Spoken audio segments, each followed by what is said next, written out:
வணக்கம் மக்களே! இன்னைக்கு என்ன வீடியோ பார்க்கலாமா? இது ஆடி 3வது வாரம் நம்ம அம்மா வீட்ல கூழ் ஊத்த போறாங்க. அது மட்டும் இல்லாம கோவில்லுமே ரொம்பவே ஸ்பெஷலா திருவிழாலாம் பண்ண போறாங்க. அதுக்காக தான் நான் கிளம்பி ஊருக்கு வந்திருக்கேன்.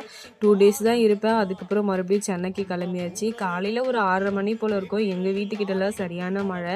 அதனால ஒரு 7:30 மணிக்கா தான் கோலம் போடவே ஸ்டார்ட் பண்ணேன். கோலம் என்னமோ நல்லா போடணும்னு தான் நினைச்சேன். ஆனா ஓரளவுக்கு நல்லா வரல.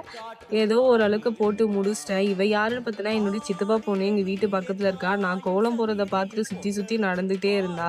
என்னதான் நம்ம கோலம் நல்லா போடலனாலும், அந்த கலர் பொடி போட்டோன்னே பாருங்க, கோலம் நல்லா இல்லாத கோலம் கூட ரொம்ப நல்லாவே இருக்கும். எங்க அப்பா வேற பாருங்க, அந்த பக்கம் இந்த பக்கம் வண்டி எடுத்துட்டு போயிட்டு இருக்காரு. என்னடா இது என் கோலத்துக்கு வந்த சோதனை அப்படின்ற மாரி தான் இருக்கு. ஒரு வழியா நல்லா இல்லாத கோலம் கலர் பொடி போட்டு நான் ரொம்பவே நல்லா போட்டுட்டேன்னு நெனைக்கிறேன். இந்த கோலம் உங்களுக்கு பிடிச்சிருந்தா மறக்காம லைக் பண்ணுங்க. அது மட்டும் இல்லாம எங்க வீட்டுக்கு முன்னாடி பெரிய செம்பருத்தி மரம் இருக்கு. நெறைய பேருக்கு தெரிஞ்சிருக்கும் என்னுடைய வீடியோ பார்க்குறவங்களுக்கு. இந்த வாட்டி பார்த்தீங்கன்னா, நம்ம வீட்டு செம்பருத்தி மரம் மழைக்கு அதுமா ரொம்பவே அழகா இருக்கு பார்க்குறதுக்கு. தினமுமே ஒரு நாளைக்கு 40, 30 பூ பூக்குதுங்க எங்க வீட்ல.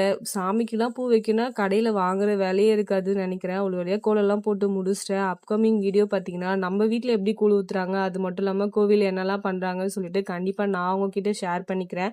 இந்த வீடியோவ ஸ்கிப் பண்ணாம ஃபுல்லா பாருங்க.